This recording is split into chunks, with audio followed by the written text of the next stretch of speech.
নমস্কার বন্ধুরা, আজকে আমি আপনাদের জন্য নিয়ে এসেছি WBPSC sub assistant engineering recruitment examination 2009 এর 31 থেকে 45 পর্যন্ত প্রশ্নের অ্যান্সার। প্রথম প্রশ্ন, question number 31. A soil has a liquid limit of 45% and lies above the A line.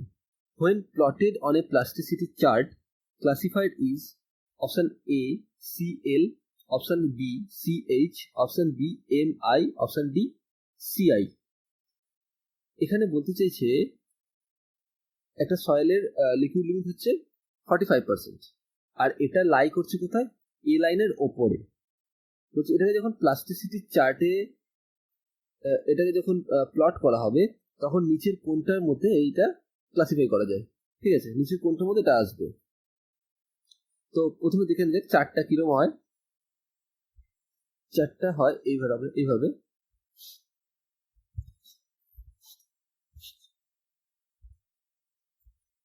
একটা লাইন আছে আর এই লাইনটা ঠিক এইভাবে যায়। ঠিক আছে, এই লাইন যায় এইভাবে। ওকে, তো ওপরে থাকে ক্লে, নিচে থাকে সিল্ট। সিল্টকে আমরা এম দিয়ে ডিনোট করি। এটা হচ্ছে এ লাইন। এ লাইনের মান কত হয়? এ লাইনে আইপি হয়। আচ্ছা, প্লাস্টিসিটি চার্ট, এখানে আছে প্লাস্টিসিটি ইন্ডেক্স। ঠিক আছে, এদিকে থাকে লিকুইড লিমিট। ওকে, পার্সেন্টেজে, দুটোই পার্সেন্টেজে থাকে। এটা হচ্ছে 35% এই লাইনটা মান। এই লাইন বরাবর লিকুইড লিমিটের মান। তারপর একটা 50, তারপর একটা 70, তারপর একটা 90। ওকে, এটা হচ্ছে এ লাইন। এখানে প্লাস্টিক ইন্ডেক্সের একটা মান আছে, সেটা হচ্ছে 0.73 WL-20। ঠিক আছে, WLটা এখানে পার্সেন্টেজে আছে।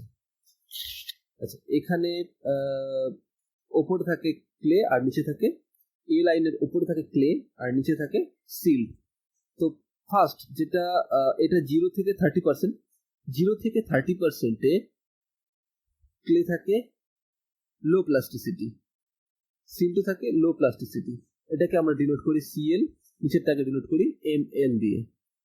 ঠিক 35 থেকে 50% পর্যন্ত, মানে এই পার্সেন্টটা 35 থেকে 50% পর্যন্ত, সেটাকে আমরা বলে থাকি এ লাইনের ওপরে, সেটাকে আমরা বলে থাকি CI, আর নিচে বলে থাকি MI। ওকে, 50 থেকে 70% এই জায়গাটা আমরা বলে থাকি CH। ঠিক আছে, হাই প্লাস্টিসিটি। আচ্ছা, এটা হচ্ছে মাঝখানেটা হচ্ছে ইন্টারমিডিয়েট প্লাস্টিসিটি, নিচেরটা হচ্ছে MH হলো। তারপরে CV, ভেরি হাই প্লাস্টিসিটি, নিচেরটা হচ্ছে MB। একদম লাস্টে গিয়ে এই জায়গায় এটা হচ্ছে CE, এক্সট্রিমলি হাই প্লাস্টিসিটি, নিচেরটা হচ্ছে ME। তাহলে এখানে দেখা যাচ্ছে যে CL, সি নাও ক্লের জন্য CL লো প্লাস্টিসিটি। ওকে, যেখানে ওয়াটার লিমিট থাকে, লিকুইড লিমিট থাকে 0 থেকে 35%, তারপরে 35 থেকে 50% CI, intermediate plasticity, liquid limit থাকে 35 থেকে 50%, ওপরে ক্লে, এ লাইনের অ্যাবভ ক্লে, নিচে M। তো এটা খুব একটা কঠিন নয়। তো আমি এখানে দেখে নিই, এখানে আমাদের লিকুইড লিমিট দিয়েছে 45%, তাহলে এটা বিলং করছে কোথায়? ইন্টারমিডিয়েট প্লাস্টিসিটিতে I, আর কোথায় আছে? Above the A line. Above the A line মানে ক্লে, CI। তাহলে এটা এখানে কোন অপশন ঠিক? Option D is correct, CI। ওকে, পরবর্তী প্রশ্ন, question number 32. A side slope canal is aligned, option A parallel to contour, option B right angle to contour, option C 45 degree to contour, option D 30 degree to contour। ঠিক আছে, এখানে বলছে একটা side slope ক্যানেল কিভাবে align করে। কিভাবে সেটা আমি যখন একটা ক্যানেল সাইড স্লোপ ক্যানেল যখন বার করছি তখন সেটাকে আমি কিভাবে অ্যালাইন করব। এটা হবে রাইট অ্যাঙ্গেল টু কন্ট্যুর, ঠিক আছে। সাইড স্লোপ ক্যানেল সবসময় কন্ট্যুরকে 90 ডিগ্রিতে ডিভাইড করে, ঠিক আছে। তো আর এর কিছু অ্যাডভান্টেজ বা ডিসঅ্যাডভান্টেজও আছে। অ্যাডভান্টেজ হচ্ছে 90 ডিগ্রিতে কন্ট্যুর লাইনকে 90 ডিগ্রিতে কাট করার অ্যাডভান্টেজ হচ্ছে এখানে ক্রস ড্রেনেজ ওয়ার্ক, যেটা ক্রস ড্রেনেজ ওয়ার্ক করে থাকি, তোমরা জানবে যে ক্রস ড্রেনেজ ওয়ার্ক আমরা অ্যাকোয়াডাক্ট, সুপার প্যাসেজ, এইসব বিভিন্ন ক্রস ড্রেনেজ ওয়ার্ক করে থাকি।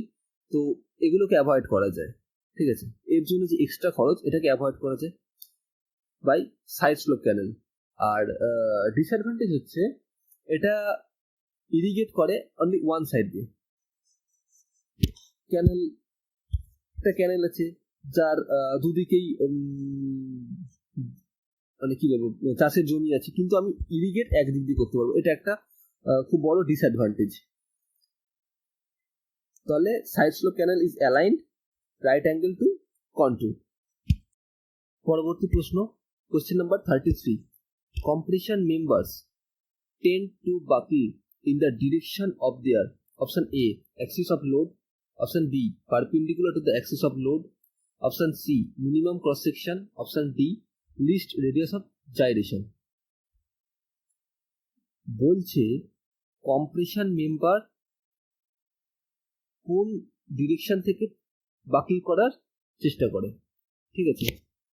প্রথমে বাকলিংটা বুঝিনি। বাকলিং হচ্ছে ধর একটা কম্প্রেশন মেম্বার আছে বা একটা কলম আছে, কলম তোমরা কম্প্রেশন মেম্বার বলে থাকি, কলম আছে, তো তার উপর সাডেনলি একটা কম্প্রেসিভ লোড এসে পড়লো।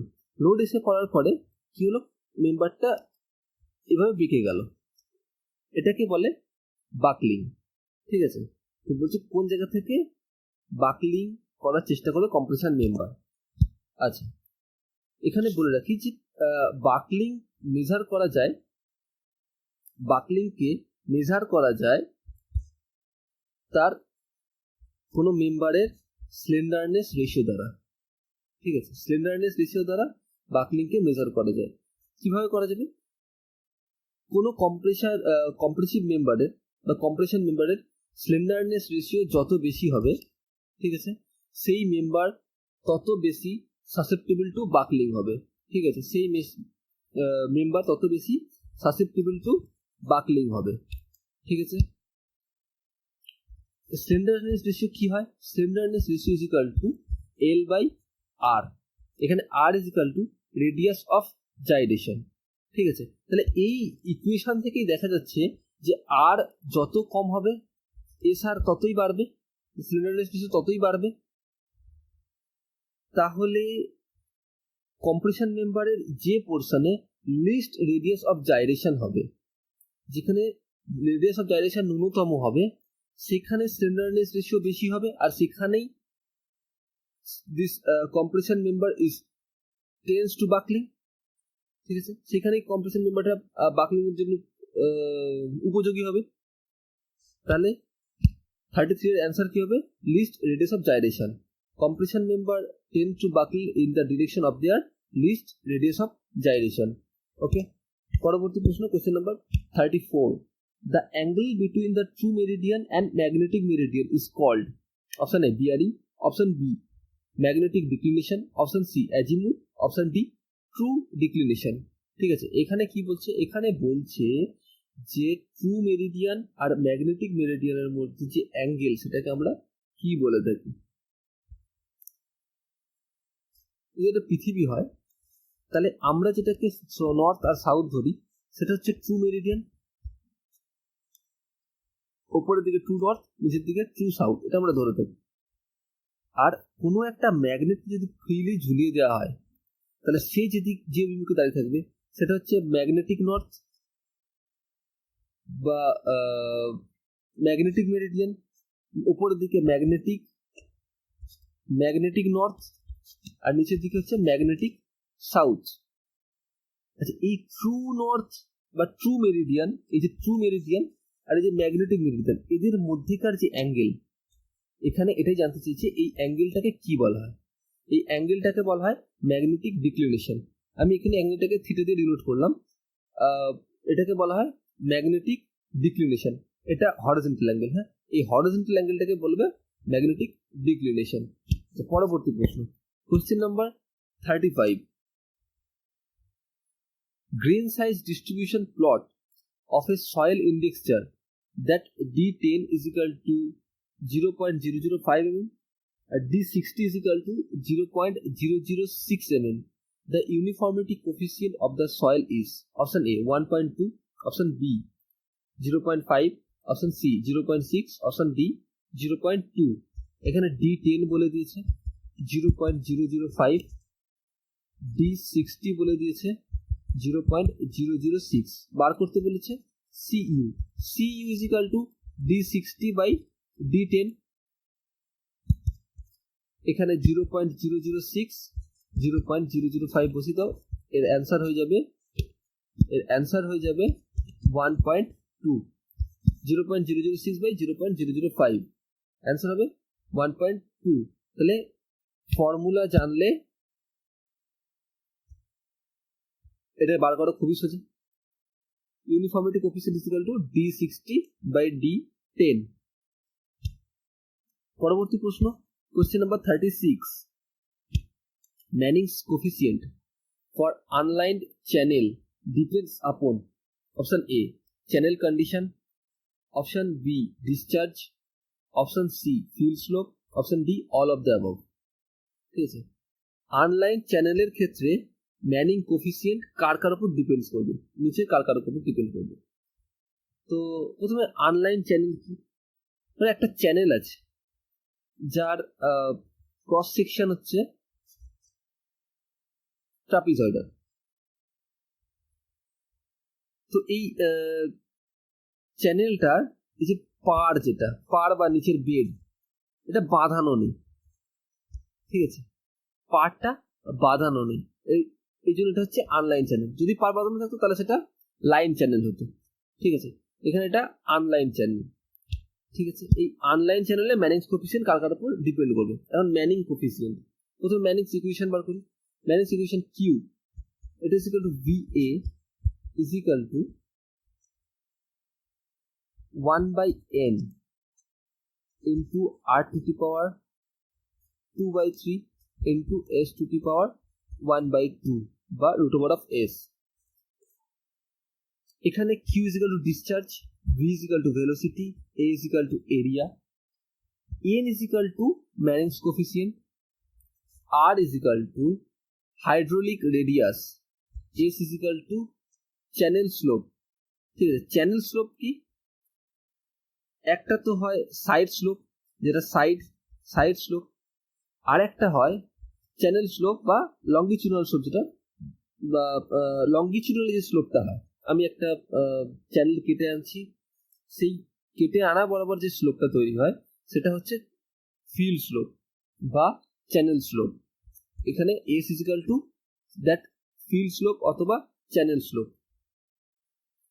তাহলে এখান থেকে বোঝা যাচ্ছে যেহেতু অনলাইন চ্যানেল, তাহলে চ্যানেলের কন্ডিশন তার উপর ম্যানিং কোএফিসিয়েন্ট ডিপেন্ড করবে। দ্বিতীয়ত ডিসচার্জ কিউ, ডিসচার্জের উপর ডিপেন্ড করছি, আর ফিল্ড স্লোপ। তার মানে এখানে অ্যান্সার হবে অল অফ দ্য অ্যাবভ, মানে Manning coefficient for unlined channel depends on all of the above. All of the above এখানে কারেক্ট অ্যান্সার। পরবর্তী প্রশ্ন, কোশ্চেন নাম্বার 37, বলছে the vertical deflection limit may generally be assumed to be specified provided the span depth ratio for simply supported RCC beam is taken as option A 7, option B 12, option C 20, option D 26।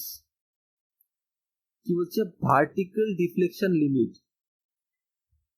may generally be assumed, কত assume করা হবে, span depth ratio for simply supported RCC beam. ঠিক আছে, simply supported RCC বিমের ক্ষেত্রে span depth ratio কত নেওয়া হবে, যেখানে vertical deflection limit generally be assume করা হয়। ঠিক আছে, ভার্টিক্যাল ডিফ্লেকশন লিমিট যেখানে অ্যাজিউম করা হবে সেখানে span depth ratio simply supported RCC বিমের ক্ষেত্রে কত নেওয়া হয়, ঠিক আছে। অ্যাজ পার IS 456/2000 এর ক্লজ খুলবে 23.2.1, ঠিক আছে। ওখানেই ভার্টিক্যাল ডিফ্লেকশন লিমিটটা লিখে দিয়েছে সিম্পলি সাপোর্টেড ক্যান্টিলিভার আর কন্টিনিউয়াস বিমের ক্ষেত্রে, ঠিক আছে। সিম্পলি সাপোর্টেড বিমের ক্ষেত্রে স্প্যান ডেপথ রেশিও হয় 20, এটা হচ্ছে সিম্পলি সাপোর্টেড এর ক্ষেত্রে। ক্যান্টিলিভারের ক্ষেত্রে হয় 7 আর কন্টিনিউয়াসের ক্ষেত্রে হয় 26। এটা কিন্তু 10 মিটার স্প্যানের জন্য, ঠিক আছে, 10 মিটার স্প্যানের জন্য উইথিন 10 মিটার, ঠিক আছে। তাহলে এখানে অপশন কি আছে? Option C is correct, 20 simply সাপোর্টের ক্ষেত্রে 20, আর যদি ক্যান্টিলিভার দিত সেক্ষেত্রে হতো 7 আর 26 হতো কন্টিনিউয়াস বিমের ক্ষেত্রে। ওকে, পরবর্তী প্রশ্ন, question number 38। The vertical angle between the horizontal Axis of a magnetic needle with the horizontal is called option A declination, option B magnetic bearing, option C true bearing, option D deep। এখানে horizontal angle চেয়েছি, sorry vertical angle চেয়েছি horizontal অ্যাক্সিসের সাথে magnetic নিডলের। আমরা আগের বারে কি দেখেছিলাম যে একটা ট্রু বিয়ারিং আছে, আমি ম্যাগনেটিক নিডলকে ঝুলিয়ে দিয়েছি, ম্যাগনেটিক নিডল যেদিকে তাক মুখ করে আছে সেটা হচ্ছে ম্যাগনেটিক বিয়ারিং। ম্যাগনেটিক বিয়ারিং এর সঙ্গে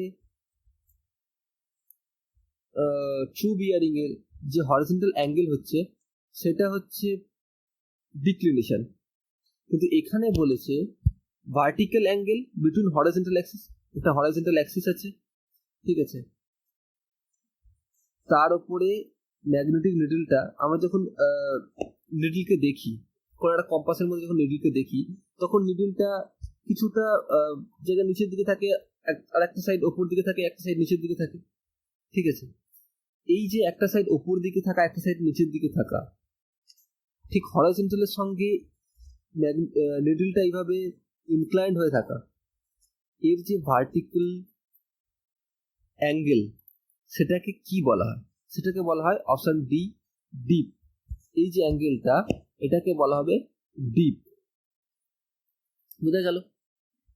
একটা ম্যাগনেটিক নিডল ঝুলছে, একটা কম্পাসের মধ্যে ম্যাগনেটিক নিডল ঝুলছে, সেই নিডলটা কিছুটা আপ ডাউন থাকে, হরিজন্টাল অ্যাঙ্গেলের সাথে ওই নিডলের যে আপ ডাউনটা এটাকে কি বলা হবে? এটাকে বলা হয় ডিপ, ঠিক আছে। পরবর্তী প্রশ্ন, question number 39। A retaining wall retain a sand strata phi is equal to 30 degree up to its top, ঠিক আছে। রিটেনিং ওয়ালের স্যান্ড স্ট্রাটা কত দিয়েছে? Up to top. If a uniform surcharge of 9 kilonewton per meter square is subsequently applied on the sand strata, কত দেওয়া হচ্ছে? 9 kilonewton per meter square subsequently applied on the sand strata মধ্যে দেওয়া হচ্ছে, then the increase lateral earth pressure on the wall, তাহলে increased lateral earth pressure কত হবে? কতটা ইনক্রিজ করবে ল্যাটারাল আর্থ প্রেসার, ঠিক আছে। এই ক্ষেত্রে ল্যাটারাল আর্থ প্রেসার কি হবে? Lateral earth pressure P is equal to KA into W into H, ঠিক আছে। এটা হচ্ছে formula. Lateral earth pressure P is equal to KA into W into H। এখানে KA কি? KA is equal to tan square 45 degree minus theta by 2। আচ্ছা, এখানে বলছি কতটা ইনক্রিজ করবে ল্যাটারাল আর্থ প্রেসার। কত লোড দিয়েছে? সারচার্জ 9, অ্যাঙ্গেল 30 ডিগ্রি, এখানে থিটা 30 ডিগ্রি বলে দিয়েছে, সরি এখানে 5 বলেছে, আমি এখানে থিটা লিখেছি, এখানে 5 করে দিচ্ছি। 5 বলেছে 30 ডিগ্রি, আর এইচ এখানে কনস্ট্যান্ট, ঠিক আছে, হাইট কনস্ট্যান্ট দিয়েছে। তাহলে এখানে যদি আমি 30 ডিগ্রি বসাই, তাহলে এখানে আসবে tan square 30 degree into 9। tan square 30 ডিগ্রির মান কত? tan স্কোয়ার 30 ডিগ্রির মান হচ্ছে tan 30 ডিগ্রির মান হচ্ছে 1/√3 তার square tan square into 9, 1/3 into 9 is equal two 3। কত ইনক্রিজ করবে? 3 কিলোনিউটন পার মিটার স্কোয়ার। পরবর্তী প্রশ্ন, question number 40। If the RLs of canal bed and high flood level of drainage are 212 meter and 210 meter respectively, then the cross drainage work will be option A aqueduct, option B super passage, option C siphon, option D siphon aqueduct। এখানে বলছে RL of canal bed কত বলছে? 212। ভালো করে প্রশ্নটা পড়ো। RL of canal bed and high flood level of drainage, তাহলে ক্যানেল bed 212 এখানে রেসপেক্টিভলি বলে দিয়েছে। আর হাই ফ্লাড লেভেল কি বলছে? হাই ফ্লাড লেভেল হচ্ছে 210 মিটার। ঠিক আছে, একটা ক্যানেল আছে যার বেড হচ্ছে 212 মিটারে, ঠিক আছে।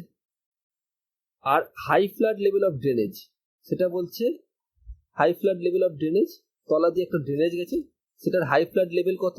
HFL 210 metre. ঠিক আছে, তাহলে ক্যানেল বেডের সাথে high flood level of the ড্রেনেজের ডিস্টেন্স কত? 2 মিটার।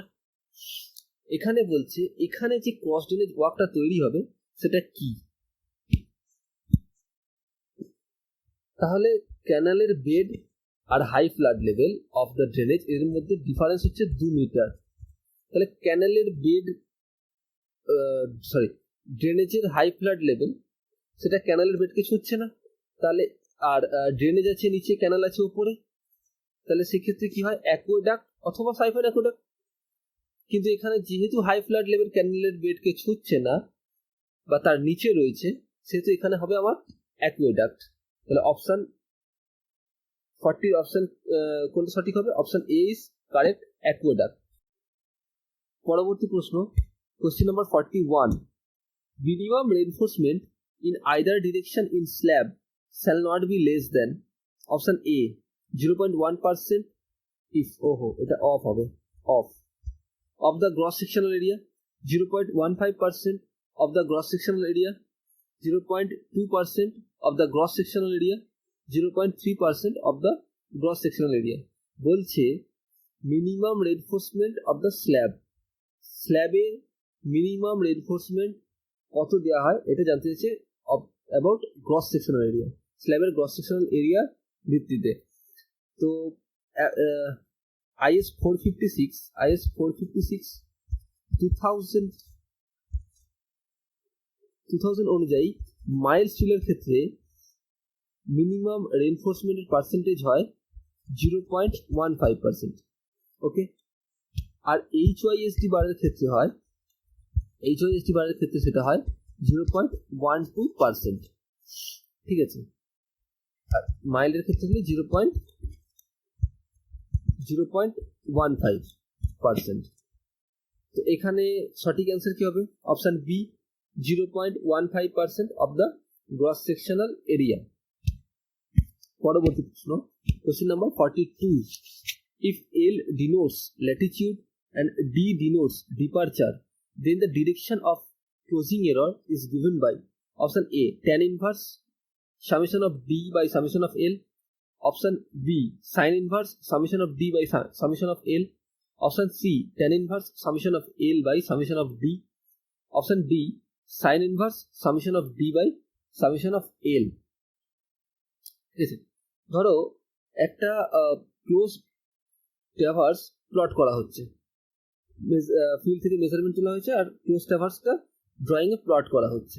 ঠিক আছে, যখন এন্ড পয়েন্টটা ক্লোজ ট্র্যাভার্সের এন্ড পয়েন্টটা ফার্স্ট পয়েন্টের সঙ্গে যখন ওটা না মেলে, সেই যে দূরত্বটা সেটাকে আমরা বলে থাকি ক্লোজিং এরর। এখন এই ক্লোজিং এররের ডিরেকশনটা এখানে জানতে চাইছি। ঠিক আছে, সেই ক্লোজিং এররের ডিরেকশন হবে tan inverse summation of D by summation of L। ঠিক আছে, এটা হবে ক্লোজিং এররের ডিরেকশন। আর ক্লোজিং এররের মান কত হবে? ক্লোজিং এররের মান হবে E is equal to root over of summation of L square plus summation of D square. এটা হবে ক্লোজিং এররের মান। তাহলে এখানে ডিরেকশন চেয়েছে, ডিরেকশন হবে tan inverse summation of D by summation of L.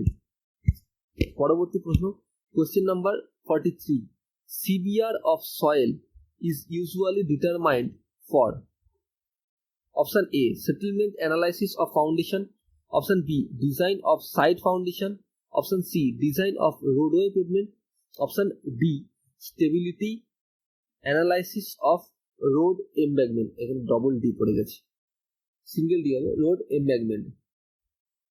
CBR of soil, CBR test. CBR test হচ্ছে একটা পেনিট্রেশন টেস্ট যেটা দিয়ে রোড পেভমেন্টের সাবগ্রেড, সাববেস আর বেস কোর্স মেটেরিয়ালের স্ট্রেংথ নির্ণয় করা হয়। ঠিক আছে, যেটা ডিজাইন অফ থিকনেস অফ পেভমেন্টের জন্য কার্যকরী। ঠিক আছে, design of thickness of the road pavement. তাহলে সিবিআর টেস্ট কিসের জন্য করা হয়? সাবগ্রেড, সাববেস আর বেস কোর্সের মেটেরিয়ালের স্ট্রেংথ নির্ণয় করার জন্য সিবিআর টেস্ট করা হয়। আর যেটা design of thickness of pavement যার দ্বারা বার করা হয়। ঠিক আছে, থিকনেস অফ পেভমেন্ট। তাহলে সিবিআর টেস্ট কার জন্য ডিটারমাইন করা হয়? Option C is correct, design of roadway pavement, roadway পেভমেন্টের থিকনেস। ঠিক আছে, পরবর্তী প্রশ্ন, question number 44, sub arterial road have a traffic mobility, option A higher than arterial roads, option B lower than arterial roads, option C equal to arterial roads, option D may be higher or lower than arterial road। এখানে বলেছে arterial road, এটা হচ্ছে urban রোডের classification. Urban রোডকে কি কি দিয়ে classify করা যায়? একটা হচ্ছে এক্সপ্রেসওয়ে, এক্সপ্রেসওয়ে, 2 নম্বর হচ্ছে আর্টেরিয়াল রোড, 3 নম্বর হচ্ছে সাব আর্টেরিয়াল রোড, 4 নম্বর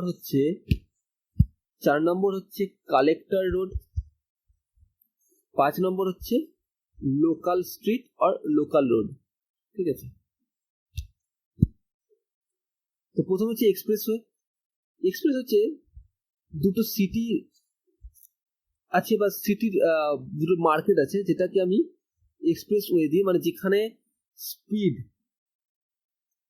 যেখানে ধরো এটা এক্সপ্রেসওয়ে, ঠিক আছে, যেখানে স্পিড বা যেখানে গাড়ির স্পিড কখনো থামবে না, যেখানে কোনো পার্কিং নেই, ঠিক আছে, যেখানে গাড়ি দাঁড়াবে না বেশিক্ষণ, সোজা সাথে গাড়ি বেরিয়ে যাবে। ঠিক আছে, সেটা হচ্ছে এক্সপ্রেসওয়ে। তারপরে আসে আর্টেরিয়াল রোড। আর্টেরিয়াল রোড কি করে? এই টাউনে এই এক্সপ্রেসওয়েকে মেলায়, মানে দুটো এক্সপ্রেসওয়ে আছে, তার মধ্যে দিয়ে একটা শর্টেস্ট রুট দিয়ে আমি বেরিয়ে চলে গেলাম গাড়ি নিয়ে। ঠিক আছে, এখানেও কোনো পার্কিং হয় না রাস্তার দুপাশে। ঠিক আছে, স্পিড যথারীতি একটা হাই স্পিডে গাড়ি চলে। ঠিক আছে, যেখানে অ্যাক্সিডেন্টের চান্স বেশি থাকে। সাব আর্টেরিয়াল রোড হয় তার নিচে, দুটো আর্টেরিয়াল রোড আছে, তাদেরকে যোগ করে সাব আর্টেরিয়াল রোড, যেখানে traffic mobility lower than arterial road হয়। ঠিক আছে, এখানে কি হবে? Sub arterial road is lower than arterial road. Sub arterial রোডের ট্রাফিক মোবিলিটি কি হবে? Lower than arterial road. তাহলে এখানে অপশন বি ইজ কারেক্ট। পরবর্তী প্রশ্ন এবং শেষ প্রশ্ন, question number 45, the maximum spacing of vertical stirrups along the axis of beam shall not exceed option A 0.25D, option B 0.5D, option C 0.75D, option D only D। এখানে D is equal to effective depth। ঠিক আছে, আচ্ছা, as per এটাও IS 456-2000 এর প্রশ্ন। As per IS 456-2000, the maximum spacing of vertical stirrups. ঠিক আছে, আমরা একটা বিম আছে, বিমের মধ্যে তো স্টিরাপ দিই, তার যাতে লঙ্গিটিউডাল বারগুলোকে ধরে রাখে, আর শিয়ার রেজিস্ট্যান্সের জন্য আমরা ভার্টিক্যাল স্টিরাপ দিই। তো এক্ষেত্রে বিমের ভার্টিক্যাল স্টিরাপের মান কত হবে? মান হবে 0.75 ডি। ঠিক আছে, এখানে D is equal two effective depth of বিম। ঠিক আছে, আর ইনক্লাইন যদি হয়, এটা তো ভার্টিক্যাল হয়ে গেল, যদি আমরা ইনক্লাইন দিই 45 ডিগ্রিতে, যদি ইনক্লাইন হয়, এসটিও যদি 45 ডিগ্রিতে ইনক্লাইন হয়, তাহলে সেক্ষেত্রে মান হবে ডি, অনলি ডি। ঠিক আছে বন্ধুরা, তাহলে এখানেই শেষ করছি।